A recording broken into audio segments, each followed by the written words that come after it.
Hail and well met. Welcome to our first live stream of the Westgate Irregulars campaign. I am Eric Scott DeVee, the DM for this first campaign brought to you by the Dungeon Scrawlers. That would be this group of illustrious fantasy authors I have clustered around me. I just wanted to give you a little prologue before we get started. This is our first stream. Thank you for coming with us on this journey. For the past year or so, we've been developing our characters and the plot. The characters have met, they've interacted, they have a little bit of history. But don't you worry, like a good book, that history will unfold gradually and as required by the plot. So you won't feel like you're thrust in the middle of things, even though you are definitely thrust into the middle of things. I wanted to thank very much our wonderful, beneficent hosts, Gen Con, who are hosting us at the wonderful Chaldea Studios. I also wanted to shout out to our sponsors, Idle Champions of the Forgotten Realms, which Aaron M. Evans is going to tell us about. Hi guys! Idle Champions of the Forgotten Realms is a strategy game that unites Dungeons & Dragons characters from novels, campaigns, and popular shows into one epic adventure where you get to fight all kinds of cool monsters and get good loot. Including Farida from the Brimstone Angels novels, my books. So the game is available on PC and Mac on Steam and web, Xbox One, PlayStation 4, iPad, iPhone, and on all Android devices. For more information, check out idlechampions.com. And keep an eye on our chat because there will be a code for a gold chest in there for those of you who are playing. And if you aren't playing yet, check it out. That's a good way to start. Thanks, Aaron. So, let's just dive into it, shall we? We take you now to those same Forgotten Realms, the panoramic setting given to us by Ed Greenwood some 40-ish years ago, and to the dark streets of Westgate, a city of thieves and smugglers on the Dragon Coast, where our heroes have gathered in some loose affiliation, sometimes with affection, sometimes with strife, but all under a charter that dubs them the Westgate Irregulars. And we open our tale on a certain long-nosed individual who is walking down the cobbled street, hood pulled tight against the cold slush and rain, heading toward his tall house. And his name is Ch01. He is an actor, human, stage named Sturge because of this long nose. He is an illusionist, trickster, magic addict, master of stealth, subterfuge, and ventriloquism. You would probably know him as an arcane trickster. He also puts on a mean puppet show. He is a puppet master, mage hand, you know, that sort of thing. We mean literal puppets. Mm-hmm. All right. And where is Sturge coming from on this cold, freezing night in Westgate? Since the death of his brother, which has put him into a kind of funk, he has been spending a lot of time down in the company of people, perhaps not from polite society, where he can practice his undercommon and tease out information that might not be public about the doings of, well, he's still trying to track down secrets about his family. But that's something that he's trying to work on, and he just came from the pub where he was talking to some dark gnomes, and he's brooding over his lack of progress in tracking down information about his own family. There are dark gnomes? I didn't know there were dark gnomes. I can't imagine dark gnomes. I'm evil. Keep going. Sorry. All right. So when Sturge arrives at his tall house, he sees a figure struggling to open the door while holding a large parcel. How does he react? Does he know this figure? Your passive perception is sufficient for you to know that this is the woman that you refer to as Lady Kiko, who raises orphans in the same tall house. Well, he hurries up and says, "Let me help you with that, my lady." Oh, thank you, she says, handing you the parcel. She's fumbling with her keys. Her hands are shivering in the in the cold. May I help you with that as well? Oh, but if you will. Is this truly Lady Kiko? As far as you can tell. Yes. She's usually not so hold on. helpless, you see. Yeah, as far as you can tell. Okay. Well, he unlocks it and hands her back her keys. Okay, she smiles, gives you a short bow, and she says, "Oh, perfect. I was planning to make dinner for the children. But I'm very late because I had to, well, you know, work." Yes. Well, I'm happy to carry this upstairs for you if you Oh, like. would you? She shoves it all into your arms. And then heads upstairs, looking very pleased. Okay, the door to the tall house closes behind Sturge. Meanwhile, across the streets, the loud and jubilant sounds of music. Did you hear the quotes around the word music? Waft from the window as Stong Makguk performs his latest ballad. Oh. Hi everyone, I'm Yang Wang. I'm playing Stong Makguk, a half-orc bard. I don't have as many other titles as Steven does, but I am also one of the best fathers in all of Westgate. This is absolutely true, as evidenced by small Mirabelle sitting at the edge of the stage and looking very excited, bumping back and forth in her little baby wrapping or whatever you have for her. She's very small. Yeah. So, And she gets into trouble if he doesn't wrap her up, so. yeah, so I'm obviously performing, so I'm going to make my performance check and see how well I'm doing. Okay, That is a 19. wow. So, That's what just for reference, this is our orc bard whose charisma is 8, who just rolled a 19. So, the performance is going very well, and everyone seems to be pleased, including perhaps one of your allies who is in the audience. Would one of you like to be there, except for Cecilia? No? All my friends want to be at my concert, so I'll subject myself be to. there, I mean, I'll be there. I just assume they're all there. Rogar is there. Okay. Tell us about yourself, Rogar. I am Rogar Battlebairn. I'm a dwarf and a cleric of Sharindlar. She's the goddess of life and secretly of love, but that's on the down low. And I've come. I had a great vision, and I'm here on a quest, a dubious vision, some would say, maybe a complete hoax of a vision, some might say. I believe it's true, and it might well be true, that we are in great danger from the evil of the Bogglewomps, whatever a Bogglewomp is.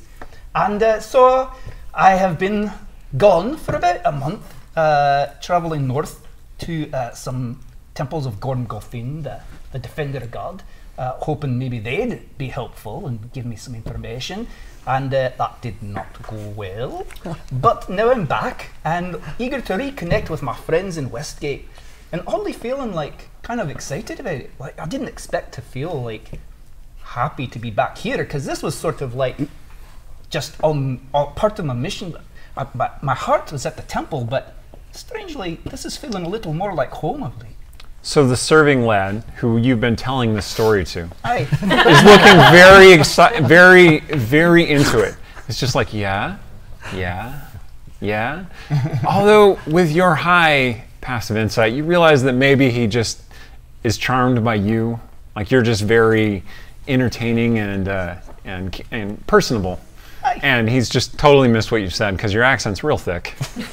And no doubt I've been encouraging him to. I can see I got the eye for the waitress. I really have to go and say something to her. Yeah. You mean Tala over there? Aye. Oh yeah, she's nice. Aye, well, I can tell you like her, so you should Oh. do something about it, lad. Oh, you think I should like bring her water? She looks really thirsty. Okay, I'll go do She that. looks thirsty, aye. He runs off to go do that. Very wise, not especially good at innuendo. Can I make a small point? You forgot to tell us who you are, though. Well, everyone, I didn't know we were introducing ourselves. Everything. Yes? You do it too. Please Okay, do. very well. Randy No. Henderson, you may know me as author of the Fin Fancy series and world famous goldfish psychologist. So if your goldfish is having behavioral problems and chewing on the furniture and stuff, I'm your guy. That's me, Randy Henderson. And and Fin Fancy's humorous, oddly enough. Okay, Stong, what is your song about that you're performing? So it's an educational number about an activity that a lot of adults like to do in the realm. You're gonna have to be more specific. It goes a little something like jiggle, jiggle, bounce, or so I've heard. That's how they do the dirty word. Jiggle, jiggle, bounce, or so I've heard. Adults like to do this dirty word. Oh my goodness. The entire eatery with your 19 I got a 19. is singing along. Wait a second. I thought he was in his apartment. No, he's across the street Oh. Yeah. at Keep up. the latest eatery that has not ejected him. In that case, Sturge, when he saw the lady Kiko fumbling, he would have heard the music and gone, "Oh my God," and gone straight to Lady Kiko and then volunteered to make food. With her. Okay. Well, I figured that you were accompanying her to her dinner with the children. Stong is very enthusiastic. He doesn't play my kind of music. She says, "That's really catchy," and then she sings the verse, No. and then all the children start singing the verse. Yeah, it's educational as well as entertaining. Okay, so We stopped Eric for a second. as you are singing, yes. As you are singing, you see a familiar cloaked figure appear in the doorway, bearing a letter, which is sealed with purple ink, it's not ink, it's wax, purple wax. Don't seal your letters with ink; doesn't work very well. And now we are going to go to Artemisia, who is working in the shop. Why don't you tell us about yourself? So I'm Rhiannon Hill, urban fantasy author. The main series is the Silver series. And I play Artemisia Tararan, half-elf sorcerer. And she does not own, but while the owner is away, has been working in a salon for fashion. She does not actually do any of the sewing herself. She does some designing, but mostly she tells people how to look the best. Okay. She consults. This shop, in point of fact, is called the Dawn and Dusk. During the day, it is a very high-end fashion boutique. You sip tea, try on dresses, speak with very attractive, charismatic people such as Artemisia. And during the night, it becomes more like a kind of nightclub sort of atmosphere. Oh. And there's dancing and music. And it is late afternoon. It's overcast, so it seems really dark, but it's still, the sun has not set yet, so that wouldn't be happening quite yet. Okay. And while you were there, a certain acquaintance of yours, Shay, appears. She's usually not here until after sunset, so that's a little bit unusual. But she's bearing for you a letter sealed with a blob of wax. And she seems visibly excited. Now, Shay is an elven woman of some sort of heritage. She has dark gray skin and kind of white gray hair and distinctly red eyes that are much, much more brightly red in the moonlight. You usually only interact with her at night, so seeing her before dusk is unusual. And she comes over to you, visibly excited. She hands you the letter. Well, I suppose I should read it, but Oh, you should read it. who's it from? I think we both know. I hope she likes what I've done with this place. Okay, so you break open the letter, and it is indeed an invitation from Lady Ilira Nathalan for you to attend her at midnight in the Purple Lady. She has returned to the city, heard good things about your efforts in her business, and would like to ask a service of you. Okay, I'm glad she's heard good things. Did she ask you? Did you tell her good things? Shay says, "Of course I told her good things. I only ever tell her good things." That's not true. I tell her naughty things too. Anyway, she says, "It's so exciting. She's been gone for so long." Yes. Anyway, I have a bunch of these to deliver. I'll see you later. Okay. And then she heads toward the door, looks out at the weather, and then goes, ah, and then runs out into the rain. Like she was excited to see that it's overcast and raining. Well, Artemisia has to start choosing her outfit now. So. That's why she brought you the letter first. Wise. Okay, so the last of our number, who is currently in the city, is wandering the streets or working in her office or trying to find a book of some kind. What do you think Caliph will be doing? Tell us about your rent. I don't know what you're talking about. Anyways, hi, I'm Emily Tang. I'm writer and game designer at Wizards of the Coast. Disclaimer, all thoughts and opinions expressed in the stream are my own and do not represent Wizards of the Coast. There. Are you watching, Wizards? Are you watching? She did it. Are you going to say that every day? Yeah, I Okay, okay. She's going to say that every time she speaks. Make It's this a drinking twice game. as long as it needs to. But I think right now Caliph would currently be sleeping in a stable. Ah, The only place that she has actually paid up her rent in full on. excellent. Her rent for her horse. Oh, Yes, right. my horse is very well taken care of. Her horse, Dumpling. My horse, which I as a wizard definitely need. That's right. War horse. Warhorse. Elven warhorse, in Elven fact. war horse. And so something wakes you up. Some noise probably wakes you up. And it's dark and rainy. You hear the rain pattering on the roof. It sounds like hailstones, in fact. Dumpling nickers at you pleasantly. You can't really talk with animals, so you're not really sure how Dumpling feels. But he Caliph is just gonna- nudges you with his head. Kayla's just gonna make neighing noises back. Ah. It's like, neigh, neigh. Dumpling looks at you quizzically, but just kind of nods. This is normal. So. And you the are noise. you are aware of another presence in the stable. Artemisia? I swear I'll pay back the rent. You sniff at the air, and your passive insight is sufficient to tell you that Artemisia would never enter the stable willingly. Not Artemisia. Did she send Cecilia after me? That seems more likely, but Cecilia has been away from Westgate for some months. A All right. dark figure appears against the light through the cracked door of the stable. Hi? Oh, hi, it's Shay. You Oh. recognize her voice. She's holding a letter sealed with purple wax. She says, "It was so hard to find you." Really? But I've been here for 2 months now. Right. She hands you the letter. Why have you been here for 2 months? It's warmer than the streets. Do you need to borrow some coin or a bed, maybe? I have a bed. I just owe a little money on it, Oh. which I will definitely pay back when I have money. Okay. She idly brushes some straw off of your golden feathered wings. Oh yeah, that's right. She has wings. Yes. I forgot to mention that.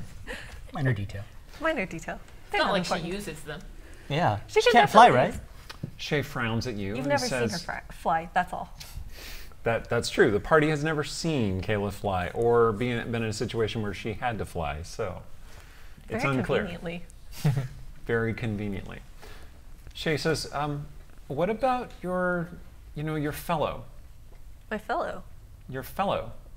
What's his name? The unsettlingly attractive one. Oh, Isn't that Sturge? Artemisia's?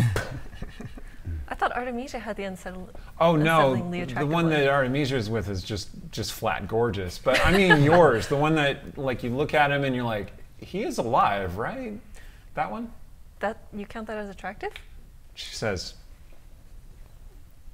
okay. We're finding all kinds of things out. Anyway, I have a lot of these to deliver, so here's your letter. Thank you. I'll see you at midnight. Take a bath, and then she leaves. Maybe just stand outside, and then the door shuts. I imagine there's a water trough somewhere. There is indeed. Okay. Full of horse slobber. Yeah, horse slobber. Oh. Horse slobber was good shampoo, right? Caleb has a hard life. Self-imposed. Yeah, it's quite self-imposed. Well, maybe not self-imposed, but it's definitely her own fault. She owes a lot of money. And then, somewhere in the eternal winter, Cecilia starts awake, with her eyes breaking free of the rime frost that has painted them closed. It's my turn. Yes. All right, hi, I'm Erin M. Evans. I'm the author of the Brimstone Angels saga, and I play Cecilia Dovoskaya, a half-elf, not a warlock, a witch from far-off Rashomon, who Witch, is definitely not a here warlock. because she wanted to be. Yep, I sure love being in this place where people can't even figure out how to, like, make a fire. Yes, you see some feral elven forms run past the cave in which you have taken shelter. Oh, that feels like something bad happened, which means I probably have to actually wake up and see what's going on. Yes, you do hear the sounds of battle out in the swirling snow. I am really the worst person to have been selected for this.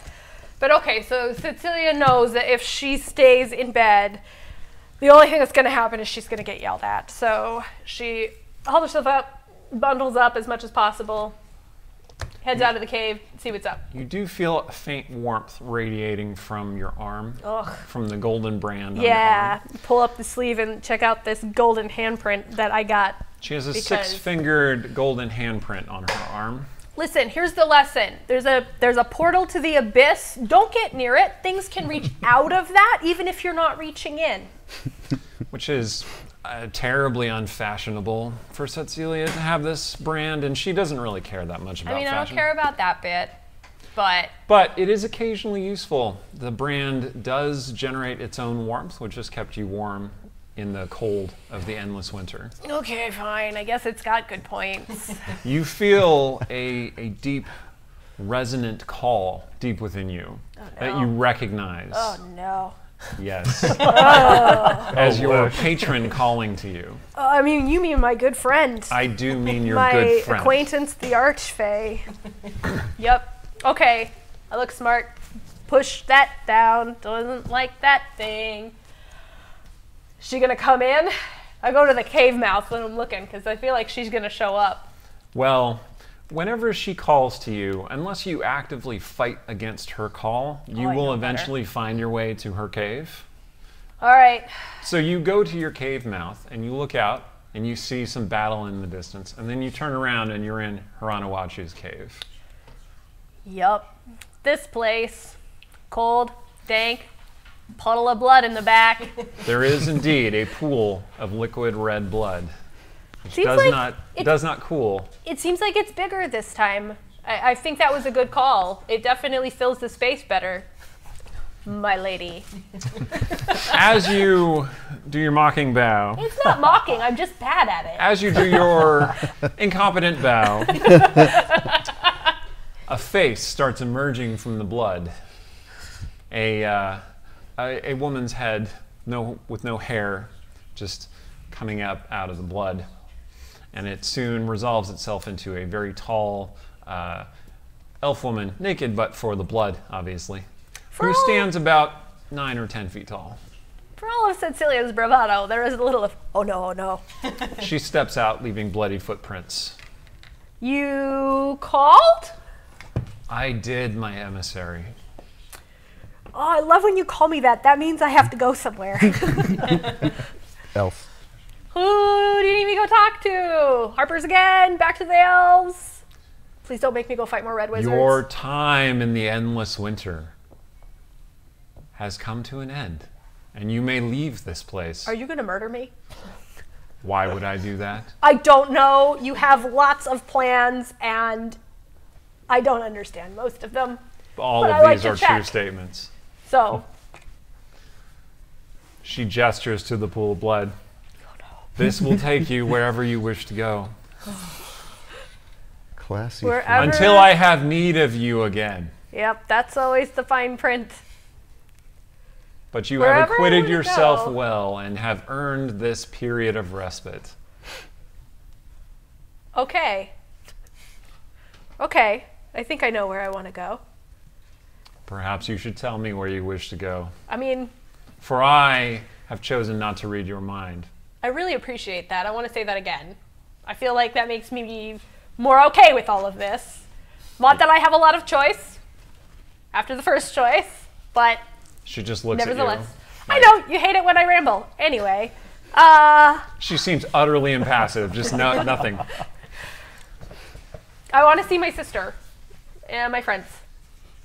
Okay. I mean, you know, Ronawachu's at least find out if eyes- they want me around anymore. Her eyes close, seeming to disappear because of blood all over her face. Real hate it when she does that. And the pool of blood ripples. And then she opens her eyes and gestures to it again. Okay. Can I go get my stuff real quick? Or can you get someone to bring it to me? She gestures with her other hand, and you see her stuff in the corner of the cave. Cool. I really appreciate all of your terrifying powers. I will grab my stuff. It is the pact that we have made. Yep. Agreement. I like agreement.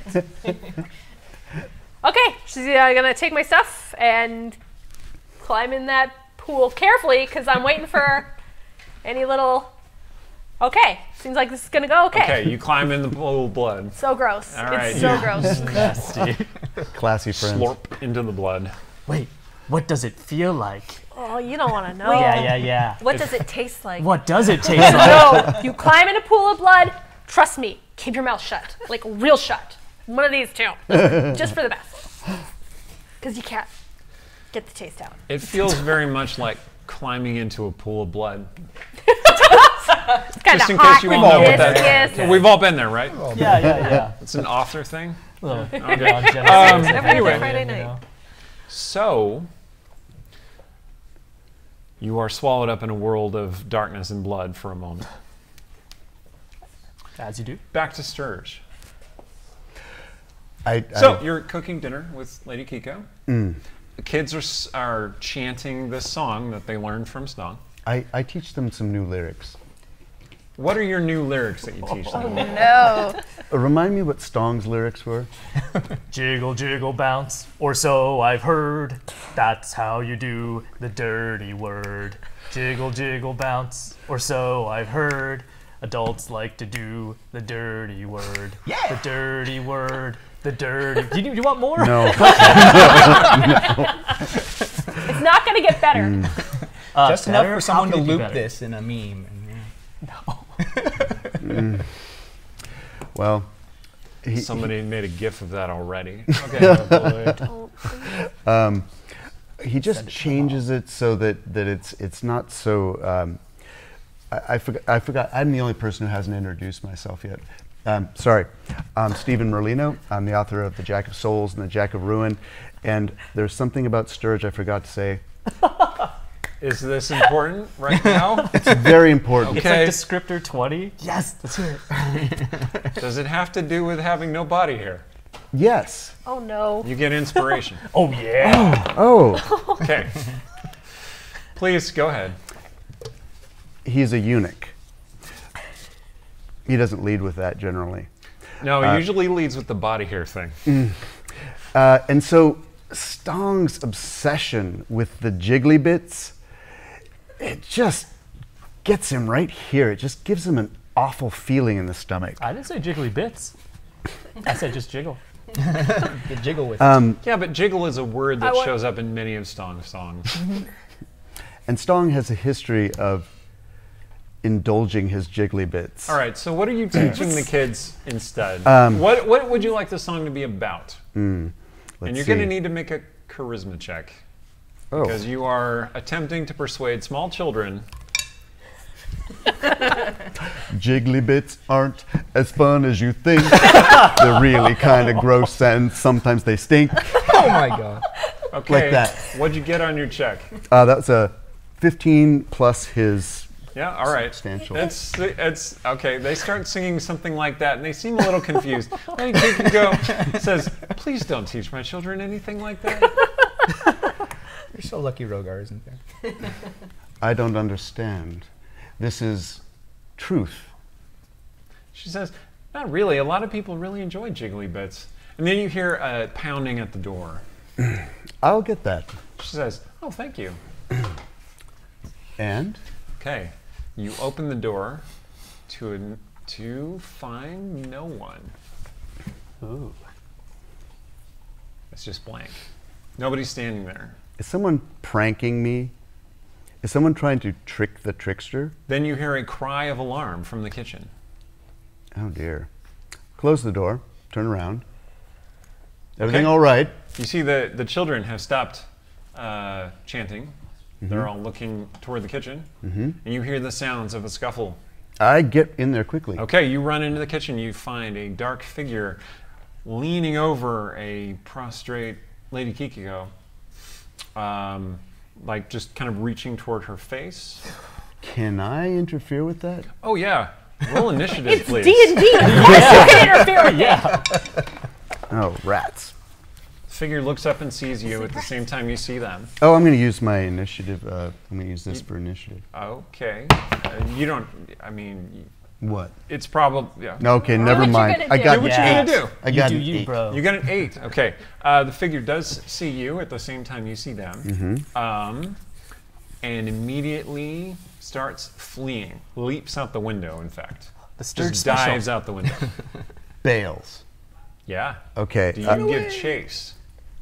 If there's no one else in the room, There's no one else that you can see in the room. we're several floors up. This is the 3rd floor. Yes. And are they going down or are they going up, like onto the roof? Well, you just saw them leap out the window into the dark night. Well, evening. There's like a I'm jet on the definitely pavement. giving chase. Problem Okay. solved. Yeah, there you go. That's an odd thing to do with your first round of initiative. What? Leap to your death. Yes. Actually, can I retrieve him with a thorn whip? The fleeing figure.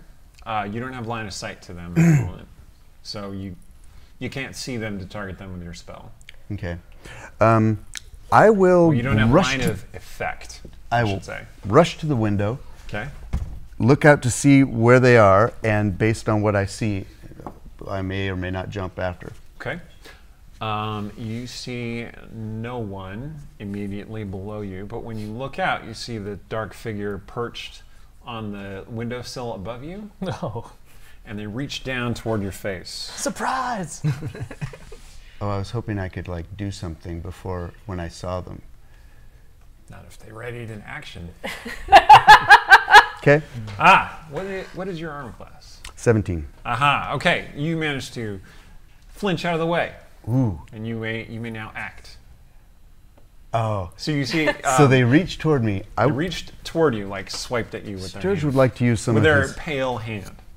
Sturge would like to use some of his stage combat training. And as Stage combat. As right. he reaches toward, Sturge is going to encourage his energy in the same direction, i.e. down, So you are going to attempt to grapple this person. and encourage them out into the air. Okay. Go ahead and make a roll. Yep. Combat 101. Combat 101. Never grapple. Yep. What'd you roll? That would be a 10. You'd be a 10. Okay. So you. Oh, wait, I'm sorry, a 12. No, it's a 10. Cool. All right. So Rough, you good start. you attempt to grab them, but your hands find no purchase. Their black sleeves are oiled, and you just kind of slip off. Gross. Disgusting.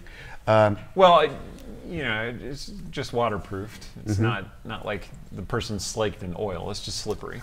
Disengage, retreat 5 feet. And that's Sturge a pretty special. standard Sturge sturge, special. yeah. Yeah. Disengage, retreat. Okay. Don't want him to reach for me again.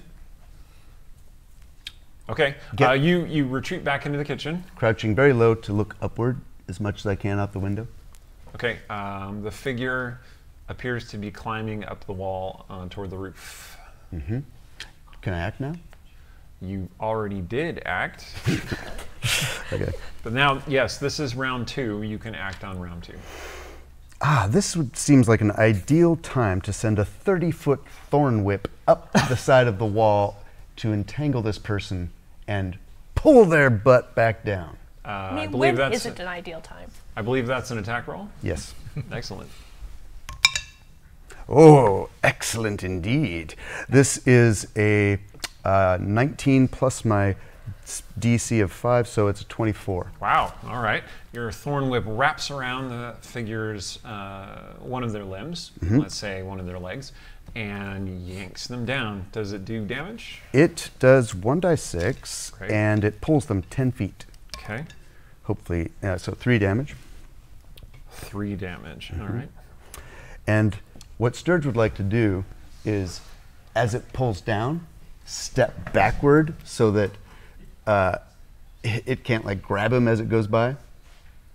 Okay. You, yeah. All right. So you're pulling the dark figure downward. Disengage, retreat. Disengage, retreat. Okay. The Sturge special. The Sturge special. Why stand where people can touch you? The spell doesn't really work this way, but for cinematic purposes, is your thorn whip still in existence and still wrapped around the person? No, it has. Or has it disappeared? Yeah, it pulls them 10 feet and disappears. Okay. All right. The figure, you hear shuffling, scrambling out on the wall, and then the figure continues climbing back up toward the roof. Tedious. Yes, it's almost like they're trying to get away. Well, And you're like, but I want to get away from you. okay. I can climb. Do you head out to go climb after them? That would be really less than It's an ideal. awkward thing when you're saying goodbye, but then you keep walking the same direction. You do have all those friends across the street. Okay, this is a much more fun thing to do. Poke my head out, hideous laughter. Okay. Should have done this to begin with. All right, you poke your head out, but the figure kind of like just hops over the edge onto the roof before you can cast your spell. That was their action. Then I'm gonna climb. Okay, so you start climbing after them. Okay, Stong, in the middle of strumming along or drumming, what instrument are you playing as you do your song? I played my lute. You play your lute. Excellent. Bong, bong. Yeah. Yeah. With your burned hands. Yeah, but I'm just like strumming it. Stong's hands are burned. Very a bad. hand, He has very bad manual dexterity. it's true. A hand tugs at your pant leg, and you see Mirabelle there. And says, "Daddy, Daddy." She points out the window. Stong continues to sing as he like looks out the window. Okay, you see someone who is unmistakably Sturge climbing out onto the wall with a long nose, easily recognizable from a distance. Does he just climb in profile so you can see his Well, everything Silhouette of a Sturge nose. does, Sturge is a thespian, all right? Everything Sturge does is dramatic. So he climbs out on the window, he looks in profile, lightning flashes. You see his face illuminated, particularly the nose. And then he starts climbing up. Little Pinocchio profile. All right. Well, Stong goes, "Oh!" He like in his side, in his mind, he's like, "Oh, Sturge, my friend." But you know, because he's a professional, he doesn't stop singing. The show must go on. How far away am I from the door to this place? You are about 15 feet, walking over tables or people. Okay. And how far does he look from me? Like, you know, what's the distance? Well, the street is about 60 feet, okay. and he is 3 stories up. Oh, 3 stories? Oh, no problem. So it's about 35 feet in the air. Okay.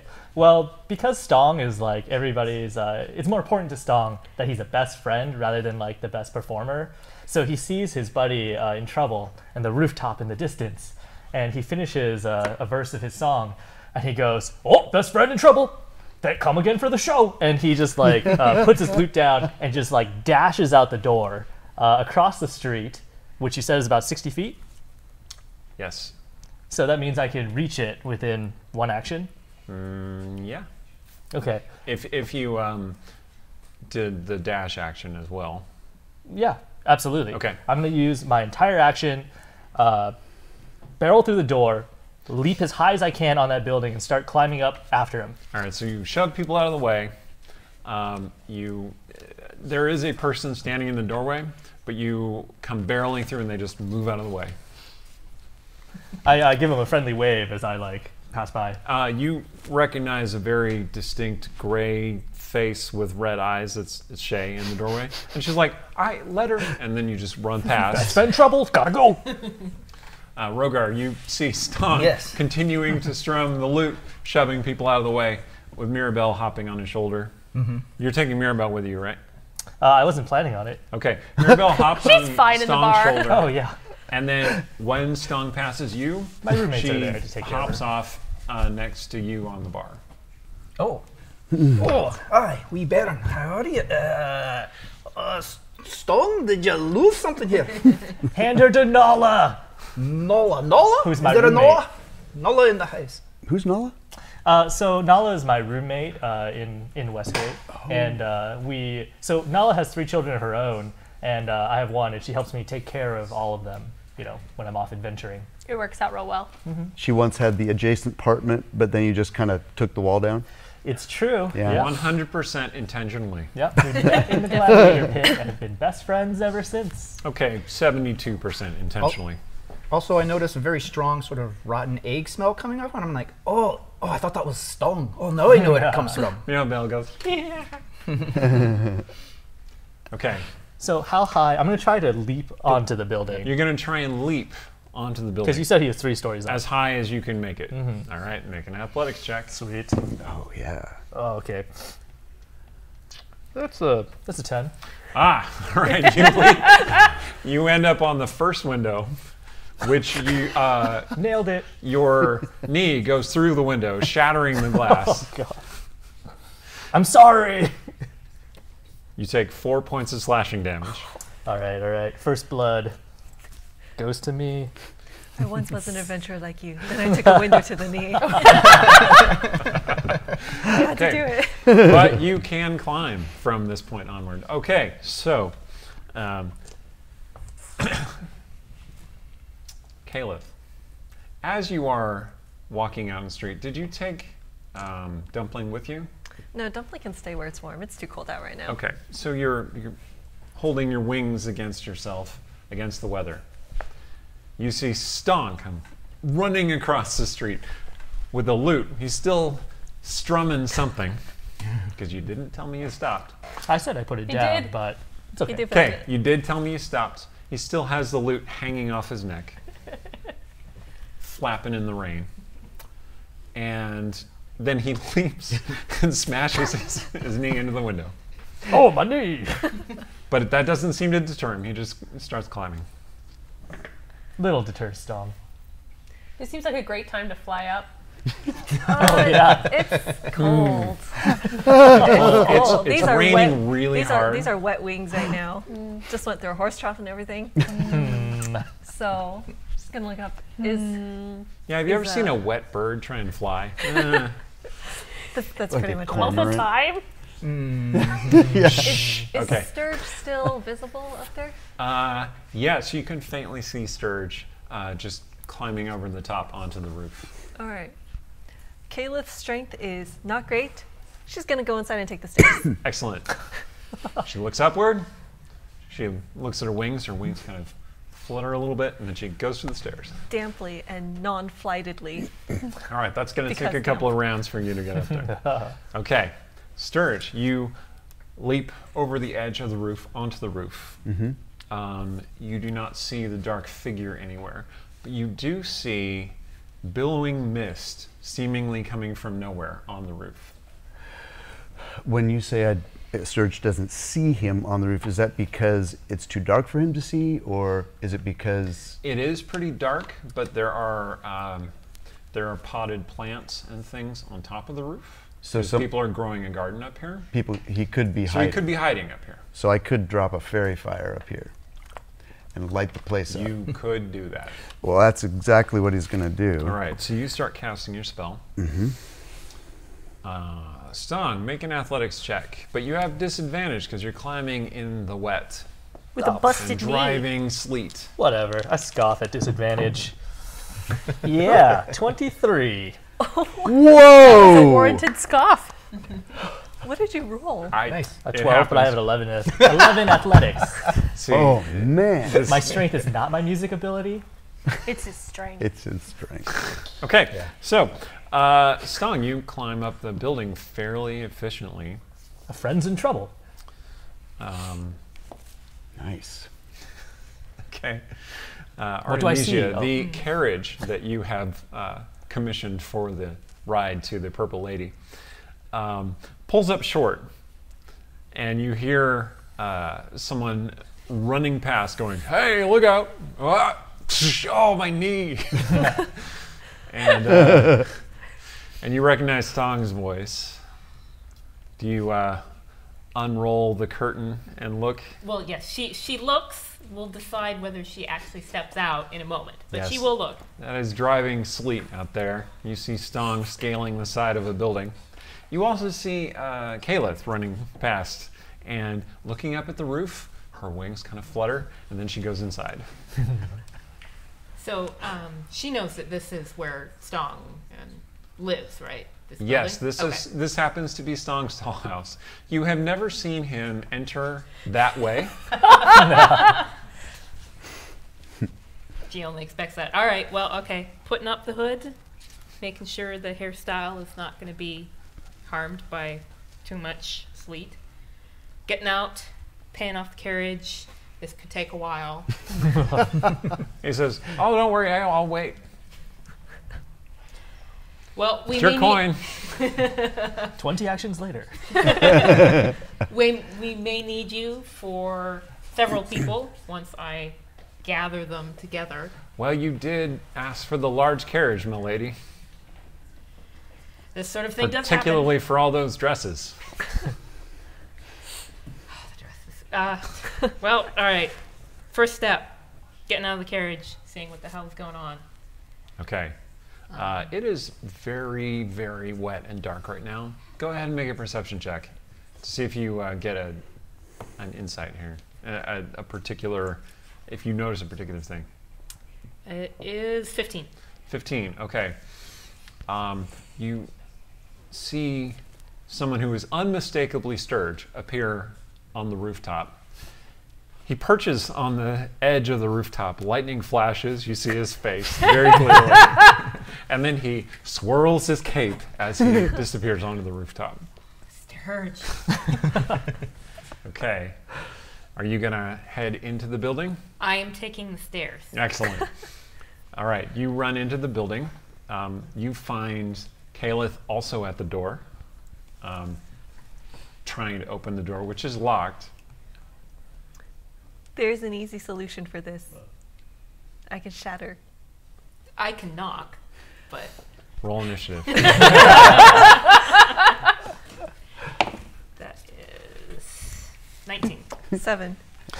All right, so you see Kaleth about to shatter the door open when you knock on it, producing a thunderous knocking sound that everyone within, I think it's a mile, can hear. Oh, jeez. Ow! It's really How loud. does Well, anybody no. sleep in Westgate? She's not going to quite escalate to the. We will get there. Okay. However, Artemisia, strength 6, is going to kick the door Perfect. because this is funny, but she doesn't want to waste her spell. Oh no! Okay, make an athletics check. Efficiency. Okay, so we went to that scene, then we rewind a second.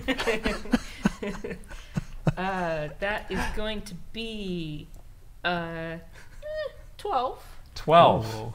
All right, the door shakes, but it does not open. All right, screw that. Okay, but that was her action. So All right. if you want to, Hands still moving. Shatter. okay. Kayla said, "I got it." She shatters the door off of its hinges. All right, let's go. Shards of the door go flying into the building. So melodramatic. My real estate value. But you do What see, real estate value? you do see a spiral staircase leading up to the various floors of the tall house. And you start rushing up it. Okay. Rogar. Aye. Mirabelle is trying to tell you something, but she can't speak very well. Right. So it's something about her dad, Aye. one of her dads, and something about Jiggles, and something about rain, and something about a window. Make an insight check. Oh man. All right. And while I'm doing so, Stong, do you want to describe Mirabelle really quickly? Like, I think sure. we did. So Mirabelle is a small, almost like, she looks like mostly like a humanoid, except that her skin is like a rich clay color, like almost like a reddish clay color, and she has like these amber eyes that seem to almost like shift a little bit too much in the light. Where did you find Mirabelle? I pulled her from a hellgate. I saved her from a hellgate. That was an abyssal gate. I just want to be clear. Lorebot, correction. It is an abyssal gate, because I definitely know the difference between demons and devils. You will Now I when do. I'm done. Yeah. Same, We don't know same- what Mirabelle is, in short, right? Yeah, It's still he a does not know mystery. yet. But All right, she's- what'd you get on your check? 16. 16. Okay, you think Mirabelle is trying to tell you where Stong went, and it's something about home. Oh, okay. So you look out the window, because they just live across the street in the tall house across the street, and you see Stong valiantly climbing up this rainy building. Defeating the window. Okay.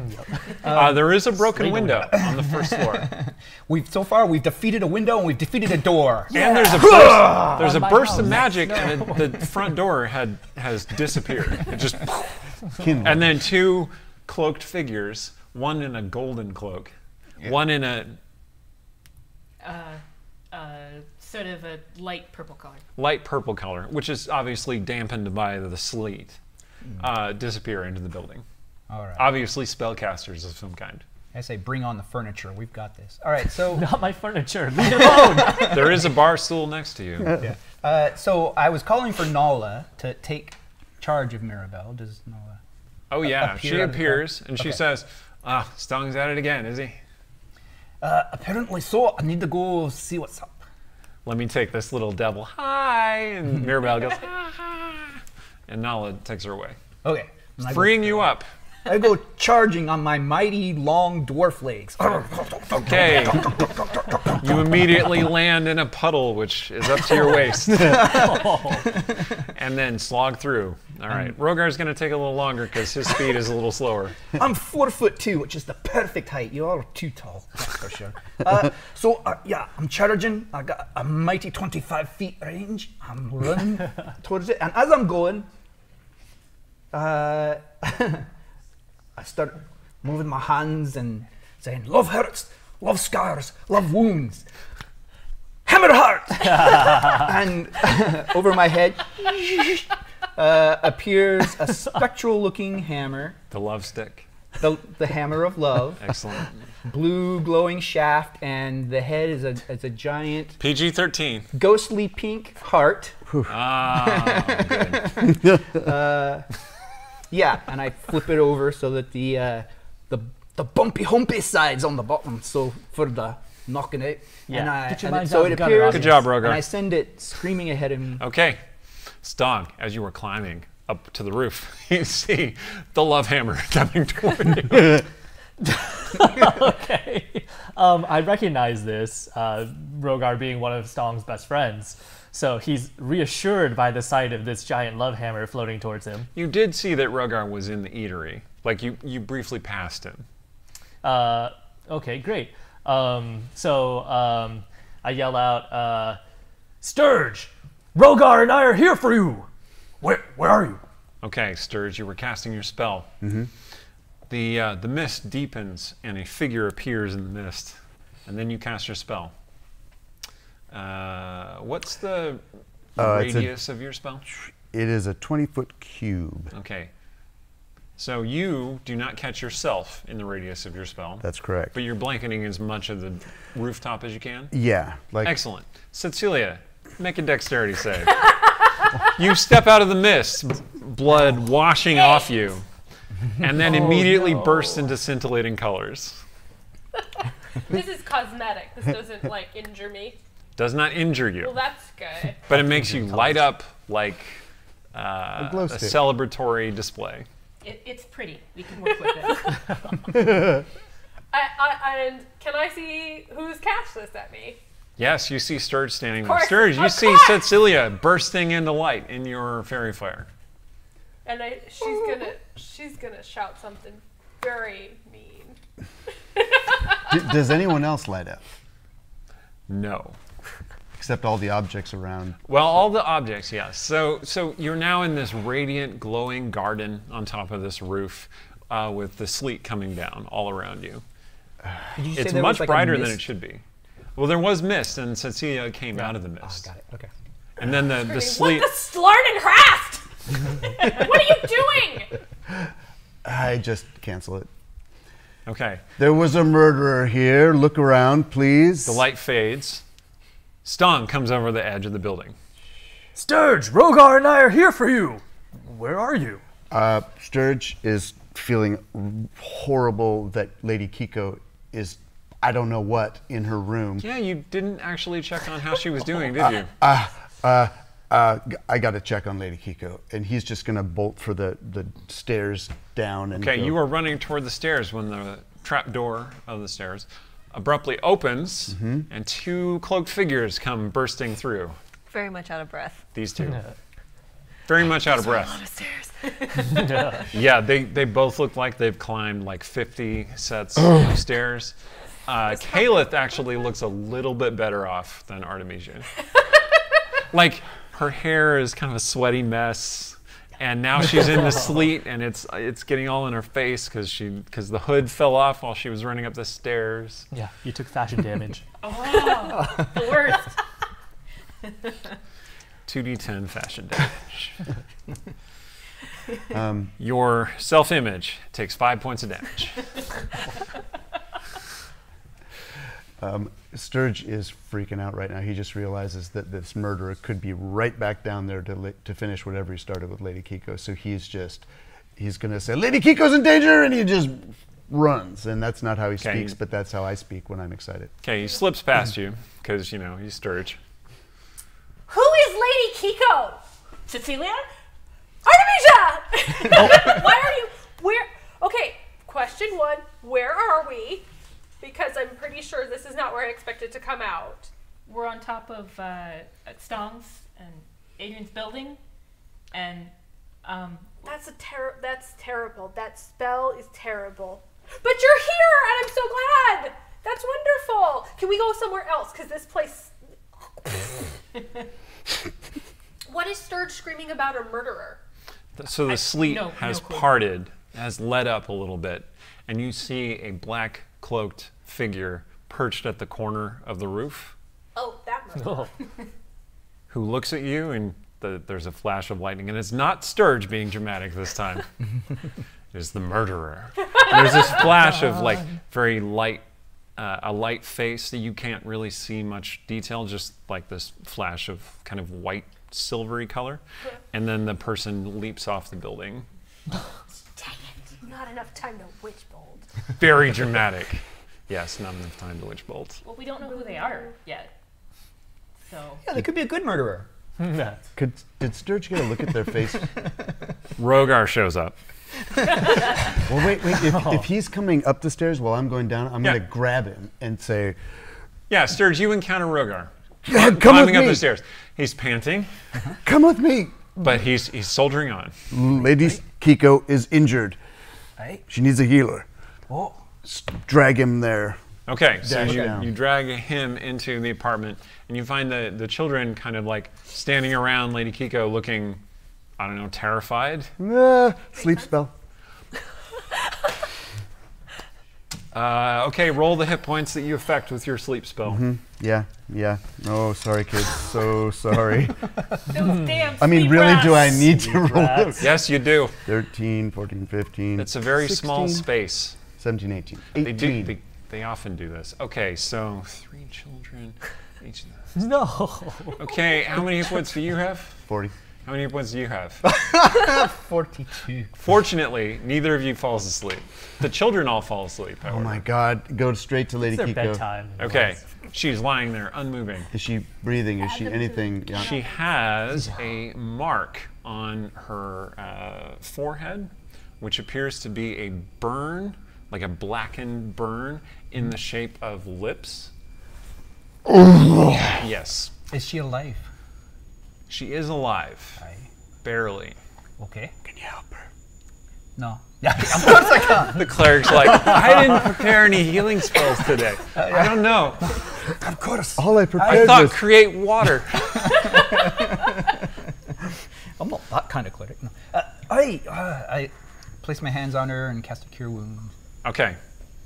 All right. So she starts breathing more regularly, and you take a relaxed breath. All right. And I think that's probably a good time to take a short break. So we will be back in about 10 minutes. Does 10 minutes seem like a reasonable time? I think 10 minutes seems like a reasonable time. So we'll be back about 10 minutes, and you will find out more about the mystery of the Dark Killer, who is equally as dramatic as Sturge. We'll probably respond to some of the chat stuff. And we'll respond to some questions from the chat. So, thank you. All right. Thank you. We had some questions in the chat, which we want to go over before we get back into the thick of it. One of which is about Sturge's good friend. So, Stephen, why don't you tell us about Lady Kiko? Lady Kiko is a single mom who has some kids, and Sturge, having created a network of contacts, sort of underworld contacts in the city, also met a lot of street urchins and befriended them. Having been an orphan himself, he had a soft spot for them.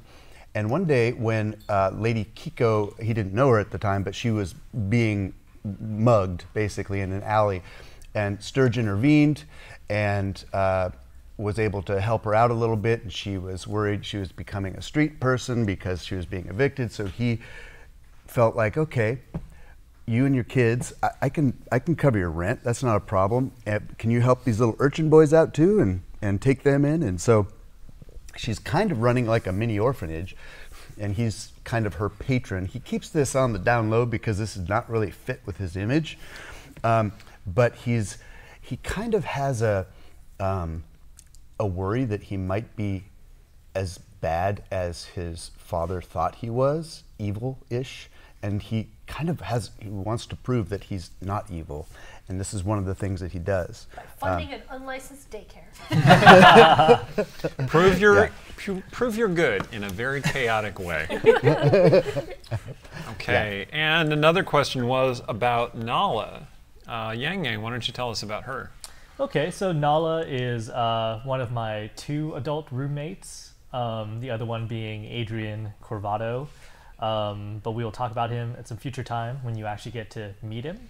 So Nala is an adult woman, also a single mom. Is she a human? She's a human. She's also an adult single mom, human. Most of the population of Westgate are humans. There are a number of demi-human peoples, but most of them are humans. She is a human fighter, level 2. No, but she has 3 kids, and I met her because I moonlight in the arena. Oh, that's right. That's like my nighttime gig, you know, a la Duke Silver from Parks and Rec. But basically, I love that that's the analogy. Sure, yeah. So he met her during one of his first fights. He beat up the rest of her team. And then somehow they just hit it off and formed a friendship while chatting in the sands. And so she moved in, and he helps take care of her. He pays her to be like a part-time nanny to his kid because he sees how well she handles her 3 kids. And that's that. Okay. And then another question was, what level are the characters? I was supposed to identify this when I talked about our backstory, but I did not. We are 5th level going into this adventure. Newly minted 5th level. Newly minted. Yes. Cool new spell. For the most part. Yep. Exactly. Still a little puny, but getting there. Cool new, extremely explosive spells. Okay, so the murderer has disappeared into the night, and you're standing there atop the rooftop. The mist through which Cecilia emerged has not quite fully dissipated. It shrank. You know, it's not quite tall enough to permit her height anymore. But another form moves in the mist. And then something strides forth. Why don't you tell us about this, Aaron? So what strides out of the mist is a wolf with very pale silvery fur. And just to clarify, do I know this wolf? You have never seen this wolf before in your life. But I've seen wolves like this. Like, oh man, it must have jumped in or something. The weird elves that I was helping out, they're all over these wolves. Shoot! Shoot! The wolf looks at you quizzically. I'm gonna use my beast speech Okay. to talk to it. Okay. So the rest of you hear Cecilia start making growling sounds. And the wolf, Growling wagging versus her barking. tail 101. the wolf tilts his head, My accent's terrible, okay? I don't do this a lot. still looking at you. I say, okay, hey, you jumped in the big scary lady's pond, but you shouldn't have done that, and now you're in Westgate. It's hard to tell the emotions of a wolf when you are not a wolf yourself. The wolf looks at you, and then kind of moves its head back and forth a little bit, No, so and then goes to licking its paw. what are you doing here? Man, I'm asking you a question! Just kind of like paws at the slushy rooftop. Okay, we got a mute wolf on our hands, apparently. And then it kind of shrugs. It's weird. You've never seen a wolf quite do that before. It just kind of, nah. Okay. And it looks at Artemisia, and it actually ambles over to Artemisia and kind of rubs up against her hip. Okay, wait. If a wolf is gonna come out of my mists, I mean, I think it's my wolf. The wolf sniffs your hand. Can I pat its head? You can. The wolf will not stop you. Roll initiative. Well, you never know, man. Yes. When your sister just takes all your stuff, it's the worst. I'm just saying. So But wait. So where were you with with wolves? You were with wolves. The wolf looks at Cecilia expectantly, like waiting for your answer. I mean, there were these weird elves, right? These weird, wild, crazy elves that my friend wanted me to help. And they like wolves, I guess. There were lots of wolves around. They fought with them. They would like run into battle with these wolves. The wolves would come out of nowhere. I don't know, man. Yes? Do you remember? I say in the beast speech, I'm like, yes, are you a fighting wolf? Are you one of the fighting wolves? The wolf kind of bobs its head a little bit. Okay, you understand me. Gotcha. Okay, it's not a talking wolf, but it's a listening wolf. Bobs its head again. Okay, but we still have a problem of a murderer, and it's really wet out here, so... Oh yeah. Yeah. Is it a Artemisia detective is keeping it together. But it is clear that this is going to be too much for her in about 2 minutes. Okay, listen, Wolf. As much as I'd like to say, have a nice trip in Westgate, this is not a place that Wolf- you want to be running around. The wolf comes back over to you and then kind of like leans up against your leg. Okay. Okay, look, we got a pet wolf, I think. At least for a minute. All right. Well, yes, but we can take care of this inside later, Yeah, okay. wherever Sturge went. I guess. Do we really have to go see where Sturge went? I mean, we just got rid of him. But Oh, wait, where murderer! were you? Murderer! So I don't know, down somebody's cold! Probably each of these! Nobody So- gave me a map! so down in the tall house, Lady Kiko's breathing has eased and she seems to be okay. Rogar, with your assessment of her injuries, you think that she suffered from some kind of necrotic damage attack. Oh, the worst. I mean, mechanically speaking, yes. Aye. It's no fashion damage. Oh, well, she has It's a no little self-esteem damage. lipstick mark on her forehead. If that's Do I have any knowledge of creatures that leave necrotic kisses? I Make an know Arcana someone we check could or a ask. religion check, either of those. Necrotic, necromantic, it's... Oh, I got a 2, so I'm Are sure you that I necrotically got it kissing right. that boy? You think that Rogar has an intelligence of like 9. So it's you are pretty sure vampires do that. With a 2. with a 2. Yeah. Oh yeah. You are Everybody pretty knows, sure. right? Everybody knows it's vampires. I mean, vampires kiss. I should also mention that Rogar has never met a vampire, despite living in Westgate for about a year now. Everybody knows they kiss you. Everybody knows vampires like to kiss you. And everybody knows that they like to dance in the moonlight, and they like lemon flavored foods, I believe. And I know a lot of things about vampires. That's why they're always puckering. They like that lemon flavored food. Anyway, so I share my wide knowledge of vampires with the group. Okay, You're well, welcome. Sturge is the only one there, and Sturge has, it's clearly, no.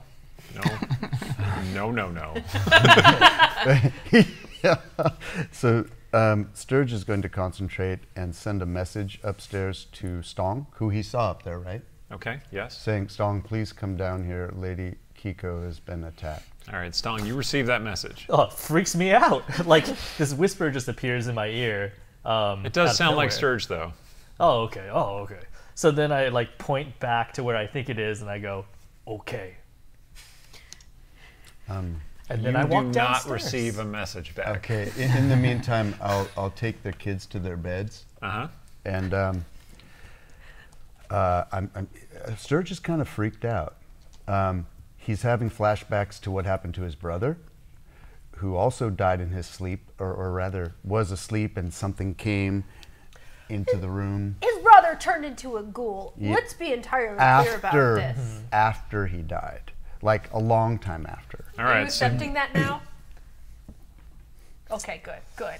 so No you more have these- denial. No more denial. So you have these flashbacks to that moment, and you just kind of stay away from Lady Kiko. No, I'm staying by her side. Okay. I'm not worried about her turning into a ghoul. She's still warm, right? Yes. So when the rest of you arrive, you find Sturge kneeling there next to this woman that I don't think any of you know. Nope, never met. Even though she lives in my building. He looks very concerned, which is an unusual expression for Sturge. And when the glow of Ch01 surrounded her, did the kiss go away, or did It the just remark turned into a remain? normal burn scar. Okay. Burn.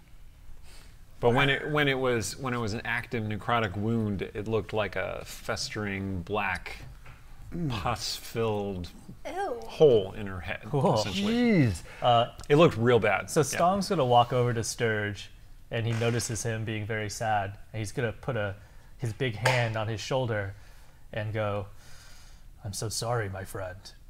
Were you in love?" She's a friend. She probably expected me to protect her. Her children saw it happen. That's not great. Where are they? They're in bed. Did you ask them what they saw? No. Can we ask Probably them? would have helped. Did you happen to see the perpetrator? So I did, when I looked up the window and he was reaching for me, did I get a look at the face? No. There was that kind of sliver of a silvery color. So maybe the person has pale skin. There wasn't a flash of lightning right at that moment? Unfortunately, no. No It convenient only happens business when it's cards. dramatic. Yeah. No dark Well, that vision. would have been perfectly dramatic. Dramatic Like, he villain peeks reveal. outside and all of a sudden, I think you're using the word dramatic when you mean convenient. Conveniently dramatic? Okay, It did not happen that way. so Yeah. humanoid climbs a wall. Was this the creepy guy on the corner upstairs? you saw someone on the corner? Yeah, they did, jumped yeah. off the. And then Building. the wolf. And then there was a wolf. Yeah, Yeah. hey, look, we got a wolf! This big wolf comes in, shakes, water goes everywhere, Oh man, how do you train them not and to then do pads that? over to sniff Lady Kiko's wound on her forehead. I was going to ask where all the shedded fur got onto Artemisia's cloak. Artemisia, who had not realized that there was shedded fur, has to make a wisdom saving throw. Save versus sanity. And do I notice a lemony scent? 3. Whoa! Oh. I'm checking. It's cool, just take off your cloak. Dungeons & Dragons 5th edition has no rules for sanity points, so Artemisia is just very, very uneasy right now. We will. You're not quite frightened, but you're very close.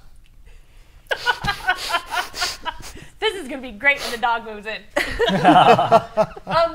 Given that Cecilia has been somewhere where they are fighting red wizards, and red wizards do necrotic-y things, periodically. Does this look familiar to her at all? Make an Arcana check.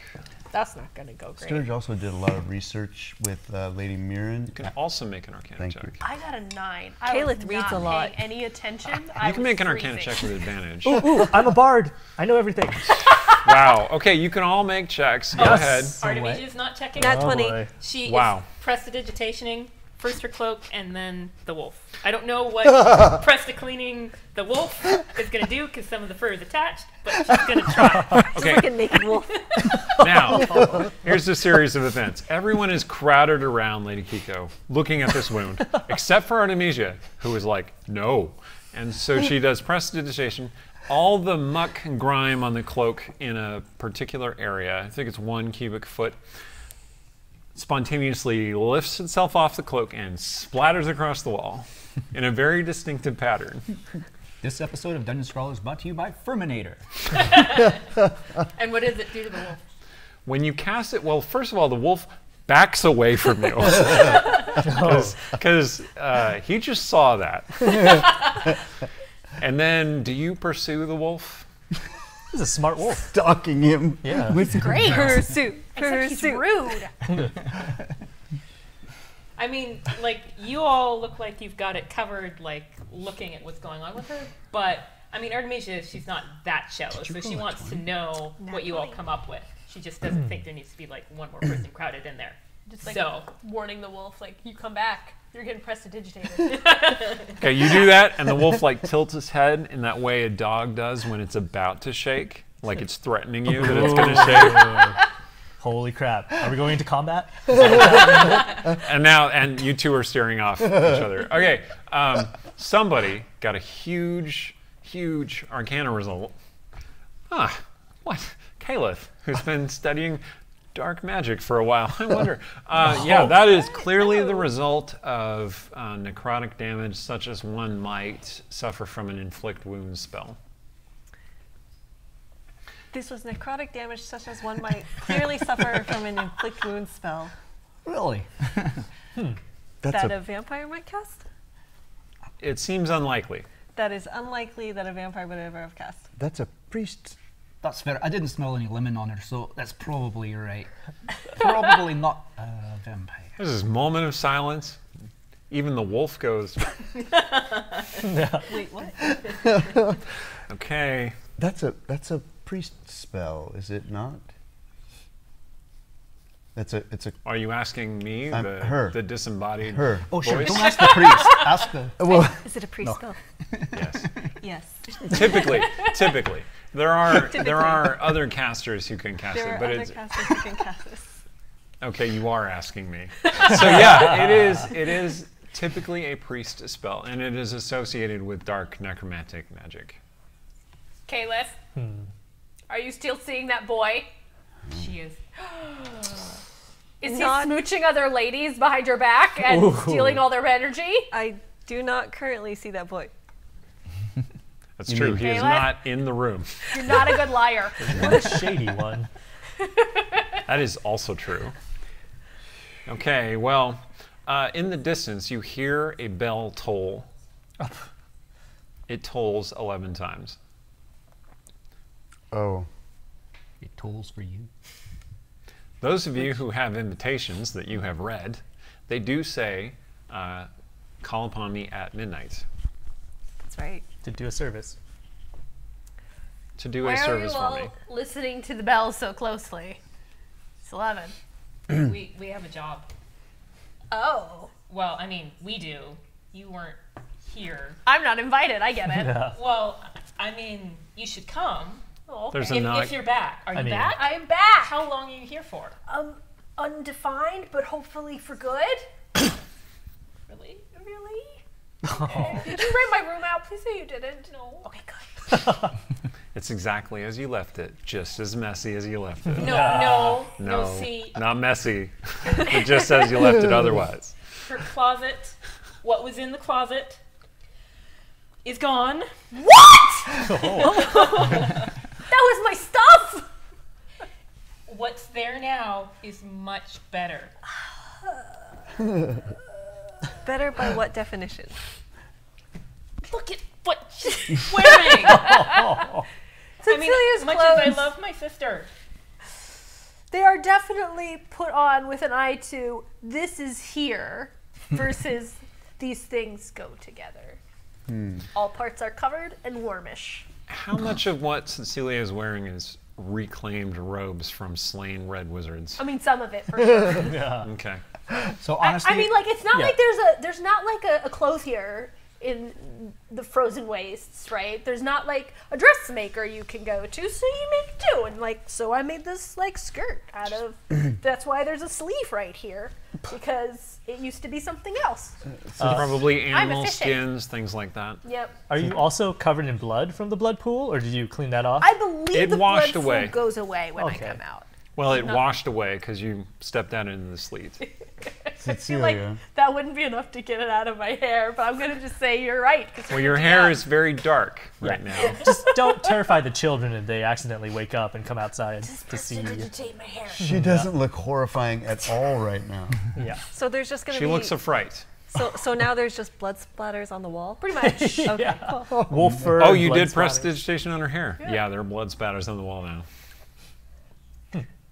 Sorry. if Blood and Artemisia, mud like, and water. sewed like little animal symbols onto the clothes, like a beholder goes with beholder and dragon goes with dragon, That would sounds that like so much work. would that appeal to you? Like cool little animals? I don't know. Are you Like gonna do Oshkosh it? Bagashi? Are you gonna do it? Then maybe. No, I was asking Artemisia. Oh, Oh, Well, that could be a thing. Now that you're back, if you're really back, I am. okay, we can see. But right now she just I will tell her what to wear. You need to change before we get to the appointment. If you're going to come to the appointment, Did someone you Okay. can't go looking like that. I'm sorry. Oh. There's a carriage. My carriage is full of is going dresses? to cost so much, but it's there. So It is full of dresses. That is Why are true. you traveling in a carriage full of dresses. Emergency what? backup outfits. Makes sense to Stong. Hi, by the way. Oh, hey, best friend. He gives you a big orc hug, Oh. and it deals 1 point of non-lethal damage to you. I missed you. I missed you more. Oh, I brought you guys souvenirs. Should I give really? them to you now or later? well, should We can do it in the cat. We can do it in the Yeah, carriage. do it in yeah, the yeah. carriage? Do we need to leave somebody with That's a good question. your friend? I could bring her. Is your roommate in the building right now? Adrian is gone on a No, long the other one, Nala. Nala's in the bar across the street, taking care of. Do you think maybe the she kids. would have returned to her apartment by I now? mean, we could probably Do go you- fetch her. Yeah. So Yeah. you hear this little giggle from the doorway and realize that Nala, carrying Mirabelle, has appeared in the doorway. I say, wait, don't come in. They're Boggle Ed Day, Audi Bay. Mirabelle's I like, haven't done Pig Latin in forever. dead lady. Oh gosh, all right. Well, she's seen it. She hops down from Nala and runs over to Stong. I pick her up and give her a big hug, and then not doing the point of lethal damage or non-lethal damage, and then explain to her about accidents in life. She's not dead. What? She's not dead? No. Oh. No, thought I that was healed a- her. Yeah. There is, but she's still alive. Oh, okay. Mirabelle looks around confusedly at you all and then says, What? Well, I feel very proud of her because she's smarter than her dad, and she knows that that body is not dead. I almost feel like she's saying it is dead. That's sort of what I was wondering. Oh. Not dead? Is it dead? She kind of points at Lady Kiko and is like, not dead. Thank you. Oh, good. Okay. Your kid Dead is lady. so creepy sometimes. Yeah. But she's so cute. She's the dead lady. And then she kind of falls asleep in Great. Stong's arms. All right. I put her back in Cool. Nala's arms and asked Nala to watch over this body, because we gotta Nala go says, somewhere. oh, yeah, the usual. Okay. You guys get I settled. appreciate you. I'll make some tea. Yeah. I appreciate you. Thank you. All right. You're so, gonna go put me in a dress. Yes. Well, are gonna and wait until so I'm done. the wolf. What? He has to come with us. Wolf kind of nods a little bit. Okay. Listen, So we don't really know what kind of wolf this is. If he eats Nala's face, we're gonna be in so much trouble. The driver is Agreed. puffing on this pipe. I'm sorry. Where did this wolf come from? it's her wolf. From me? He came with me. Does it have a name? Wolf? The wolf looks at Sturge, and its lips curl back from its teeth a little bit, and he goes, "Arr." No, we like him mostly. Don't bite him. Arr." I could prestidigitate him if he likes.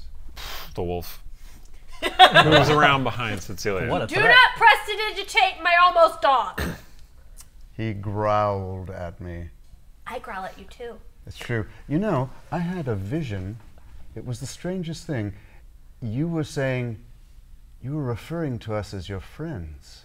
It was strange. Very strange. Very weird. Obviously, I must have eaten something. Nala says, "Didn't that just happen a minute ago? I was here." She's putting some tea over the fire. Right, carriage. Let's go. Garage. All right, so Wolf, you descend to the Needs a carriage. better name. The wolf hops up on the back of the carriage. Good. The driver looks back at the wolf, looks at you, looks at everyone. What's up? Adventurers Purple lady. Quick question. How does the wolf sit in the carriage? on the He's on the carriage. How On does the it sit top? on the carriage? Is it like laying down? Yeah, it Or kind is of it- curls up and lies down on the Okay, carriage. it's On not the like luggage rack. sitting as like a humanoid might or something. It's No. a wolf. Okay, just make sure it's not like a werewolf in disguise or something, you know. Well, it doesn't sit the way a humanoid might. Okay, No so ball. Does the carriage have a low step, or do I have to have the annoying common habit of Stong lifting me into the carriage? This you, Westgate buddy. is a cosmopolitan city, and it does have a fold-down low step, Excellent. Star looks disappointed. He can't which help no his one friend. knows to look for except for Rogar. All right, everybody, before you get in the carriage, don't drip on the dresses. Everyone is soaking wet, and it is raining on them currently. what do could you put Cecilia in? Well, I suspect she prestidigitates the water off of you first, Yes. and it splashes on Stong, of course. Sorry, man. It's okay. Well, Best friend water. I'll do you next. You see, as you come up, you may get splashed from the person before, but you get in, and then I'll do the next person, and then the next. You Oh, see, it's like a chain. little Alright. The last So what person's is the just getting a appropriate tidal outfit wave. for mysterious summoning after fighting murderer post Labor Day? Like, what is the appropriate? Well, so do we have time to stop at home? Or Artemisia's house at least. You could, if you wanted I thought to. you were just gonna stick her in one of the carriage dresses. Well, they aren't really designed for you. You see, they won't be the right colors. Oh my lord. This is So really... a very long bell sounds, which indicates halfway between hours. Let's just go. Yeah, maybe we could just flash forward, like they've gone and we've gone. All right. and we're meeting. Things have happened. You showed up late to the Purple Lady. That sounds about right. Midnight bell has finished ringing as you step out of the carriage in front of the Purple Lady. Wait a second. This is where we were going? Your favorite Right. place. You wanted to come. Oh, no, you know, nobody mentioned we're gonna go talk to Ilira again. She's the one who hires us, but she's been gone. So I mean, maybe she dusts the dresses. I have to show her what I've been doing. So, embarrassing admission, I've been gone a month, and I kind of... Human sorceresses, I kind of get them mixed up. So, Ilira and Mirren... Who's Ilira? Which one's Ilira again? So as you're standing outside the Purple Lady, you see there are crowds of people waiting to get in. They're standing in the rain, just waiting. It appears that there's some kind of revel going on inside, as there usually is on nights like this, which is to say every night in Westgate. Mirren is the one that has blue hair and is nice and teaches Mirabelle magic. Oh, right. And Ilira is the one that works here, that owns this place, and is cryptic and awful. Did you bring Mirabelle with you? No. Okay. Left her with Nala. So the bouncer does not ask you about whether you're bringing a small child into this fest hall. Okay, again. Yes. Deja vu. Okay, yeah, they stop you, look you over, see that you have the invitations, and say, ah, yes, you're expected. Go on inside. Whoa. They give Cecilia a slightly suspicious look, and then they say, I return that look. oh, you're back, are you? Yes. And then I beckon the wolf over. The wolf comes over. Is that yours? Yes. He comes in with me. Okay. That's right. The lady said that if you were to show up, I should extend you every courtesy. See? The wolf's name. She's just doing that so I can't be mad at her in front of people. The wolf's name is... Oh, you can be mad at her. Snowball. She is terrible. No, Smokey. Snowball. Smokey? What? Smokey. No! It's a wolf. It's a wild animal. You can't just give him a dumb name like Snowball or Smokey. It's perfect. He's I'm white. sorry, Snowy Wolf. He's fluffy. That's the name of our moderator. Snowball. All right. Sorry. Artemisia's gonna turn to the wolf. She doesn't have beast speech, but okay. What do you want your name to be? Like, look at the person who said it. Do you want your name to be Smokey? Or Snowball. Snowball? Oh, can we each pitch Or in a name? Stung. What? Snowball it is. Forget the adventure. It's now what do we name the wolf? The wolf looks around at each of you in turn and then Riveting looks D&D at games. Cecilia. We could let the chat name the wolf. Oh, that's true. Its name is Ha. It's just wolf. I mean, to be fair, the wolf probably has a name. It just isn't telling us. Does the chat have any good suggestions? Wolfie McWolfface. Well, the wolf seems to defer to Cecilia's judgment. Doggy Oh, the chat's gonna name it like McDogface. Jiggle Wolf or something. Yeah. Do not name the wolf Okay. Don't Wolf let them name it. McWolfface. Sorry. Don't. Yeah. Sorry. Okay. You asked for it. Yeah. Very mature. Actually. The internet Wolf will McJiggle try. Wolf. Anyways. We're not naming the wolf Jiggle Wolf. Don't worry. It's not. Okay. So anyways. Anyway, you head into the Purple Lady, which is a large dance hall, essentially. It has a very tall ceiling, at least 25 feet in height, with these trailing purple banners of silk that descend from the ceiling nearly to the floor, and they undulate to give the place a sense of movement. There are dozens of people in here just crammed into here, dancing, drinking. There's music. The lights are very dim. People are having a good time. It's a fest hall, which is the realm's word for that other thing. Ruffle. That thing. Oh. But in the realms, fest halls also focus on dance and leisure and entertainment, and they're not just sex. Okay. So, you're here. Up we go. Up we go. And you do know where the ladies' receiving chambers are. You do not see Shay. Shay's not here to meet you as she usually is. We know the way. Okay. And you all go up there along with the wolf? All right. You head into the chambers. The meeting hall is about 30 feet by 60 feet in the back of the Purple Lady. And there's a long banquet table, although there are just a few bottles and tankards set out and flagons set out for you. No feast like would be more appropriate for that place. You see there are tapestries depicting events from Westgate's past, warriors, sorcerers casting spells, dark dragons, vampires, all of that. The common motif colors are black and purple and silver. Do any of them contain half-orcs? You do not see any half-orcs in the tapestries. Next tapestry. Next tapestry. Well, in fact, there is a space where a tapestry would be hung, but there's nothing there. Stone goes over to the table and offers to poison test for his friends and just drains one of the glasses. What does it taste like? Okay. Make a Constitution saving throw. It is poison? Is it poison? Okay. How That do we is work for this a... woman if we have to make sure that she's not poisoning us? Well, he specifically said he was trying it for poison. I'm not saying it is 9. poison. All right, you're fine. Oh, It is. oh, It's nice. quite Cecilia strong. is entirely responding to Stong's offer, not to the reality of the situation. Okay. I'm fine. No poison. We're good. Sounds good. Indeed, a voice says from the darkness. And you realize that Lady Ilira has been standing there this whole time. You just didn't see her because she's Lady Ilira. And Lady Ilira Nathalan, for those who don't already know who I'm talking about, is a moon elf. She wears black colors. Her hair is blue-based black color, so it's so dark blue that it looks like it's black. And she has golden eyes. And the only hint of color about her attire is this blue sapphire in a kind of star shape that she wears around her neck.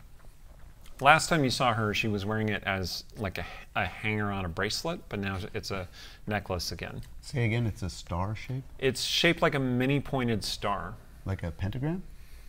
Like a mini pointed star, like 13 points. Okay. Not 5. Sturge approaches, bows low, and says, "My lady." She it bows has back been to you. Too long, and he looks over at Cecilia. She says, "Indeed, it has. I have only recently returned to the city, and she kind of waves her hand absently, and the doors close, like someone was waiting there to close them, probably. And she says, I have only recently returned. I was away for various reasons. I see that my return has been appropriately timed," she says, looking at Cecilia. Cecilia is just looking right back. "Yes, well, please have something to drink, and I shall tell you of what I have need of you for." Rogar doesn't need a second invitation. Yeah. We're all on our like third drinks or fourth drinks. Everyone's drinking heavily except for Cecilia. Not Cecilia. And the wolf, Accepting who nothing. is also staring at Ilira. Artemisia I like is this wolf. just sipping because she's a little nervous, like visibly. Uh-huh. Sturge prefers psychedelics. Color spray. Learning so much about cocks each her other. head to the side and she says, "We'll talk later." Ooh. She said, and so she seems tired, like as though she hasn't slept in at least, or well, tranced, because, you know, elf, as if she hasn't rested for quite some time. And maybe a little bit frazzled. Usually when you see her, she's very put together. She has these long white gloves that she's wearing, and she goes over to the table and picks up one of the wine goblets. And she says, "Once you've all had something to drink," and Cecilia is continuing to glare. Yep. She says, "As you know or have guessed, I have certain enemies in the city, and..." Like her. The wolf goes, "Arr." Just one or two. "I have come to learn that there is a plot against me that I wish you..." Thank you, Sir Rogar. "I wish you to find the truth of. If I myself act in search of the people working against me, I believe that will be to my detriment. I believe that that is what they are hoping that I will do. And instead, I think I should work with folk that I have not employed for some time, and some of whom do not like me at all." Sorry. Hire your enemies to fight your enemies. Sounds smart. Exactly. Although I wouldn't describe most of you as my enemies. No. And your boutique, has Shay told you of how I've been running it for you? Oh, I'm told that it's going very, very well, and you should be commended. Thank you. Would you prefer that I make this new service my priority, or and perhaps return the boutique to Shay? I mean, I would love to. Oh, I had continue. assumed that you would be my day manager until you grow tired of it. I'm not tired of it. Fantastic. I shall make sure that you are paid appropriately for your services. See, she's nice. Having a job sounds nice. Getting paid sounds nice. Then you can pay the rent. Speaking yeah. of payment, like you're obviously well connected, and if you Well, could, I thank you that that is obvious. it's very obvious. And if you could put your resources for myself, my reward. Find anything you can about the Bogglewumps. Oh, is he still on that thing? Yep. So, Ilira is rarely caught without anything to say. Yeah. She looks at you for a long moment and then says, "Very well." Do I get a sense that she knows something about the Bogglewumps? Like, is her reaction make me Make an suspect? insight Rogar check. suspect that she knows something? Okay. Let's see. I'm going to look up what her passive deception would be. Once again, my keen insight at a 3 will clearly reveal the truth unto me. Well, actually, Yeah, she what's definitely knows something about the Bogglewumps. Actually, 10 with my bonus. Oh, I rolled a 3. It's a She 10. definitely knows something about the Bogglewumps. Oh, no, I'm excited. Let's do this. Let's go get the Anyway. murdering bastard. She says, "Might I speak with you for a moment?" at Cecilia, while looking at Rogar, but it's clear that she's addressing Cecilia. You're not going to actually tell us what this job is besides find some people somewhere that don't like me? Oh, I intend to share the details, but I thought you and I should talk first. I thought you said everything you were going to say the last time we saw each other. You seemed really, really important not to say more than that. I have changed my mind. Cecilia does not want to agree to this, but at the same time, she is curious. So she agrees. Okay. But the wolf stays with me. She looks at the wolf. The wolf kind of nods. She says, "Very well."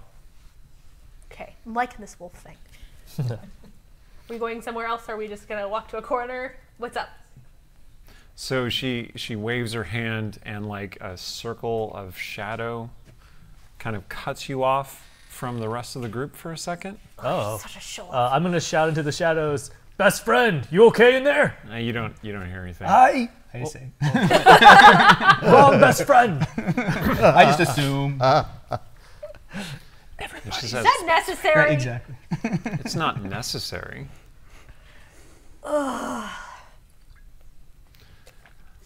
have changed my mind regarding our last discussion. You mean the part where you refused to tell me where this golden handprint came from while entirely implying that you know exactly where this golden handprint came from, and then showing me that you also have a weird golden handprint, and then, I feel like maybe there was a part where you were going to kill me if I didn't get away from you. She kind of idly touches the small of her back and she says, "Yes, exactly that conversation. Which part did you change your mind about? Most of it." I'm going to pull out my my Your back fist. blade and be like, Oh, okay. So is it the part where you were thinking maybe you'll kill me anyway? So this battle axe of energy appears in Cecilia's hands. Ilira says, "It's not really necessary." No. All right, well, you may strike me down if you do not appreciate what I say. That gives Cecilia a moment of pause because she knows Ilira, and Ilira is not someone she has come to expect a lot of honesty out of. Okay. But she also is very vulnerable in this place, so she's going to hold on to that battle axe still. But I don't think Ilira is going to think she's going to swing it just now. This is your chance to screw up the DM's plans. There have been many chances. All right. But she's going to tell me something interesting. Ah. Maybe. So wait, That's I'm it. sorry. What's your pack blade look like? It looks like a Rashemi battle axe, but it's made out of eerie, scintillating energy. Okay, double bladed. It's not made out of blood. No. Okay. And so Ilira also That has would a be so battle axe. jiggly No. and weird. Oh, Ilira hasn't drawn any weapon. oh, I'm disgusting. sorry. Okay. Okay. Ilira says, "I plan to tell you where the golden mark comes from. But once I tell you, I need you to understand that you should not share or act on the information immediately. And I think you will understand why very soon." Okay. Cecilia is going to agree to this, but I think anybody who knows Cecilia is also knowing that she is not. She's got her fingers crossed. But she says, "Okay, I can do that." Okay. Ilira leans in to whisper it to you. Okay. Okay. For the rest of you, eventually the shadow dies away. And Cecilia and Ilira are standing there. Okay, fine. So, Cecilia, How are you reacting to what she told you? I'm not gonna say anything. So Cecilia is putting on her poker face. But I am definitely like thinking things. Because which I hope that I'm right in what I think is the answer. Okay. So do we notice that she comes out chastened or somehow? Not chastened. She's contemplative. She's contemplative. Like, maybe immediately Cecilia was like, Pact blade is gone. yeah. Although you never saw me whip it out. She doesn't look quite as aggressive or upset. Okay. Disconcerted. Ilira says, my friends, I shall tell you what is afoot. Perhaps you have heard of a certain scourge stalking the streets of Westgate. Like A a murderer? Like a scourge or a scourge? Or a murderer? Like a scourge. Okay. Okay. A black-cloaked figure Oh. who destroys things merely by touching them, or, more apropos, by kissing them.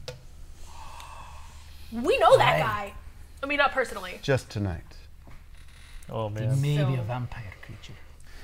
It's like mono. He's I spreading mean, mono. I suppose that is possible, Sir Dwarf.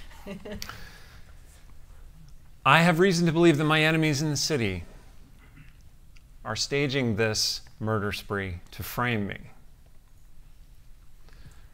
For that is exactly the modus operandi of the assassin that many believe me to have been in a previous life.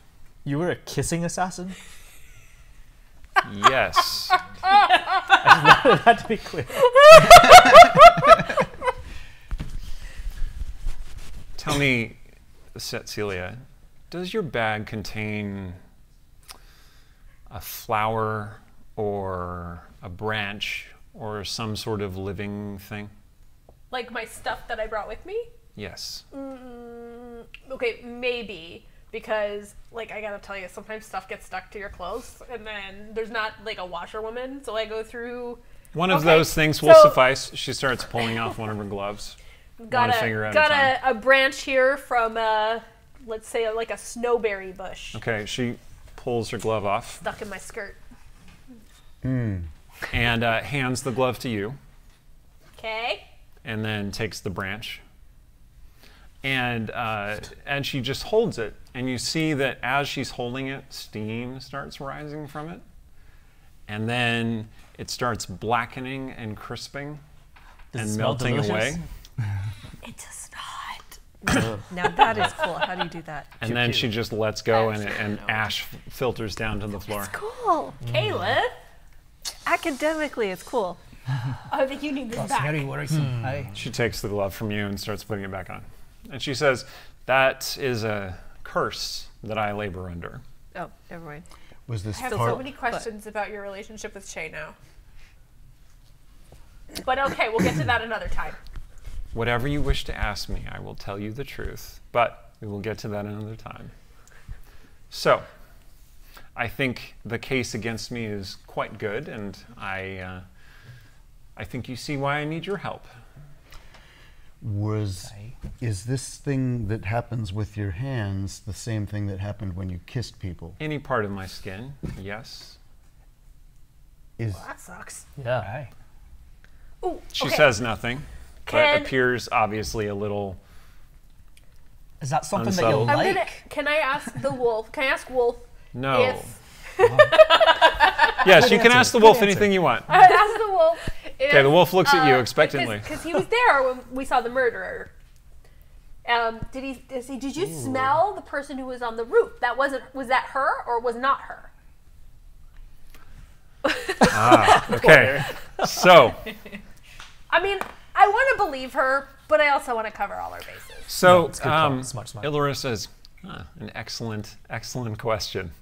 So the wolf looks at you and nods, and then it pads over to Ilira and stiffs her hand, and then turns its head back to you and just kind of, and then moves Good over job, to you. Wolf. You're an excellent addition to this team.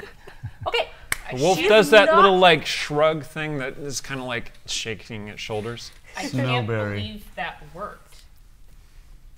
He's a good dog. I mean, wolf. Snowberry. Snowberry. Not calling him Snowberry. Ilira says, my curse is easily emulated by a spellcaster with access to infliction spells. This is circumstantial evidence. I mean, Yes. we know it's not her. So we just gotta figure out who it is. Yes, but this is Westgate. Are the attacks random? I do not know. My friend Lady Kiko was attacked. She's a mother. Ilira looks a little surprised. It was tonight. Truly? Yes. Is she all right? Well, Rogar. Aye, she'll be fine. Assuming the vampire doesn't come back. Okay. Well, she's No, connected Nala. to you, But- and we are all connected to Lady Ilira. But is that something that's generally known? Either of those two connections, because connections seem to be the most likely way. My connection is known. I've been working here at the Purple Lady doing puppet shows for a year. That's what I thought. But you and your friend. Kiko, I don't make it publicly known, my relationship with her. But anyone who really cared to look might find out. So we need to find someone in Westgate who has sketchy magic that doesn't like Ilira.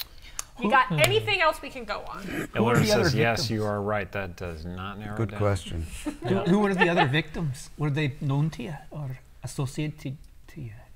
So she pulls a black folio out of nowhere, because sleight of hand, and extends it over in your drawing. Well, she hands it to Cecilia, actually.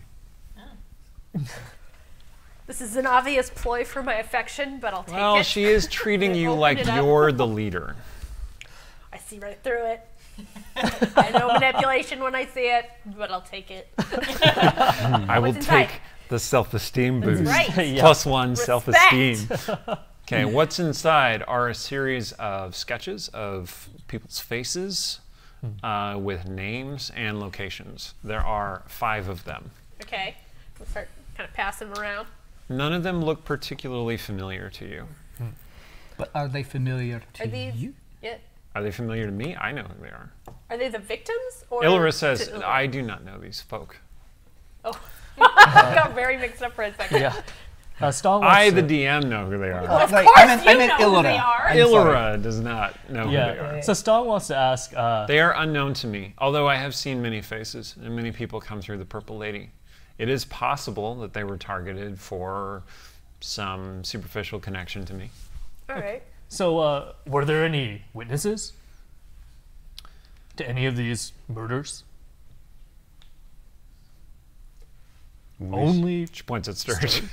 That's the only one I know of. What makes you believe it's being traced back to you? I mean, what if no one witnessed You saw the the murders? stick, right?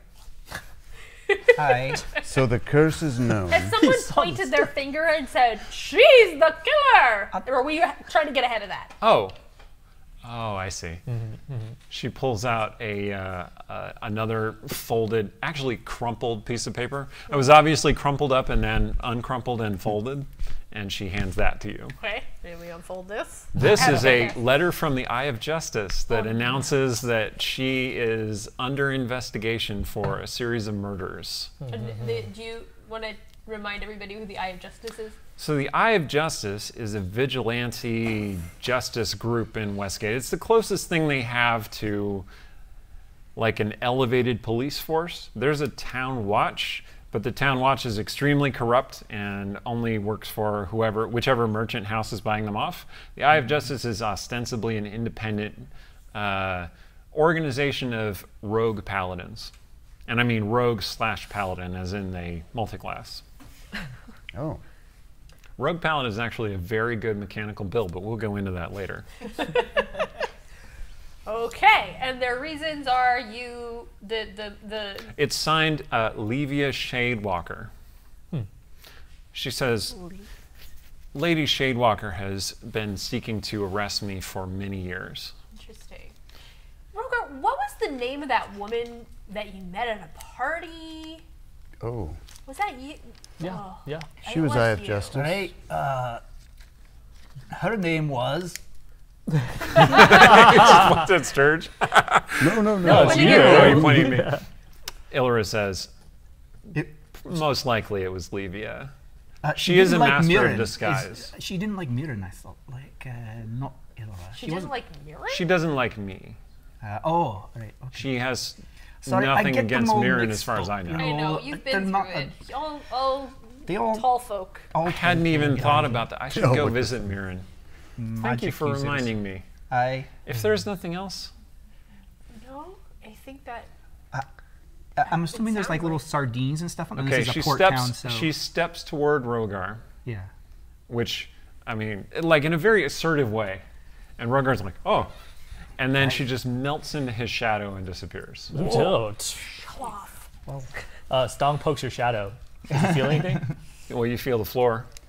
Oh, how'd she do that? Okay. So we got 5 people and places. Rogar, you take another drink. Yeah. You got someone who is looking into it that Rogar knows. So maybe we should talk to her as though we are not working for Ilira. The letter of condemnation is addressed to Lady Ilira Nathalan, also known as Shadow Fox. Huh.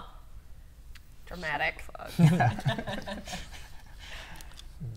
Feels like it's a Quentin Tarantino gang, like Shadow Fox and Shadow Force 5. I mean, if you're anyway, going to be a Randy, don't do that to my campaign. Sorry. It goes through shadows and then like It's a bit on the nose, death isn't it? kisses people. Like, it's not. I mean, what are you going to call yourself at that point?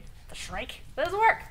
Well, you'd only call yourself the Shrike if you killed people by hanging them on their own coat racks. Yeah, that's the only thing that works. Mono killer. Can you tell I've thought about this? Okay. Just a quick question. I'm assuming this being a port town, there's like little sardines and stuff amongst the fair stuff. Sure, So there are archers everybody, and stuff. I remember, I believe, if you put a sardine in your pocket, it wards off vampires. So make sure you do that before we leave the room. I take a sardine and I put it in my pocket. Here's I one also for do you, Artemisia. I'm going to do it so that I can feed the wolf later. Okay, so our mission is going straight to the wolf immediately. Is the wolf gonna eat it? The wolf sniffs at it and goes, ow.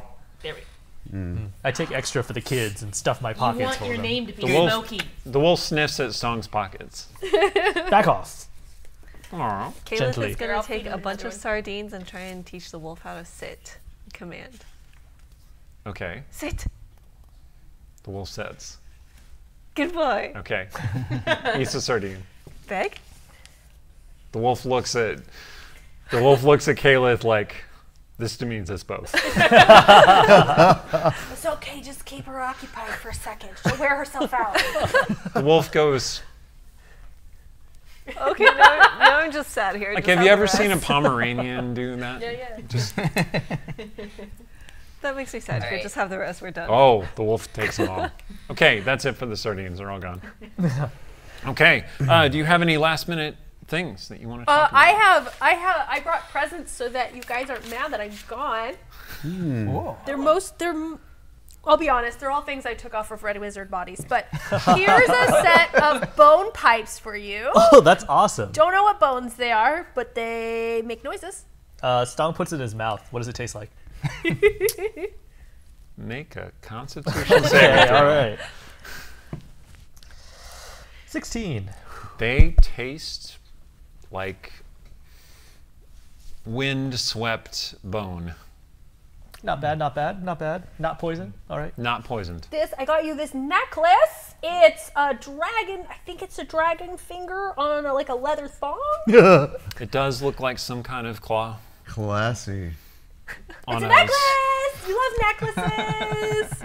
Thank you. I got you this book. It's written in some kind of Thayan, and also the weird elves pulled 7 pages out of it that I don't know what they said. But it's something to study. and then toss them immediately in a fire. Twitch. You two, I have 2 things left. I have this weird orb that's covered in runes that might be dwarvish, but maybe not. I don't know. And I also have this bag of teeth. Score! Wait, You can work it out. is it a bag of tea or is it like a scent bag? No, teeth. Oh, tea. You can smell That it. makes more sense. Better. Yeah. I can just see Caliph having that, like, having that moment. Just, oh yeah, that makes more sense. You can trade if you don't like what you got. You It's seem- okay. I'm Like, not sure which one you handed to who. I handed both of them to both of you because I wasn't sure. All right, I think you'd probably like to play with balls more than I, so I'll give you that. And I'll take the teeth and make sure they get to rest. Whoever the poor spirits who donated these, I'll make sure they're put to rest. Thank you. So, Yay, friends again! so on that note, the Thank you. Westgate Irregulars have come together once again to solve a dark and insidious plot and potentially save some lives. So you never know who else will be victim of the mysterious kiss of death killer. Does the lightning strike now? Yes, the lightning strikes now. Dun, dun, dun. But no one's outside, so no one can take advantage of it. And Sturge feels vaguely disappointed. All right, so that's all the time we have for today. Tune in next week, assuming the snow doesn't drown us out, for the first step in finding the Kiss of Death killer and learn more about the wolf. Find out what Ilira said to set Celia and how she's going to use that mysterious information. Thank you to my fellow players, the Dungeon Scrawlers. Thank you to the Gen Con staff for running this excellent stream. Thank you to you, the viewers. Thank you for watching our stream. We really appreciate it.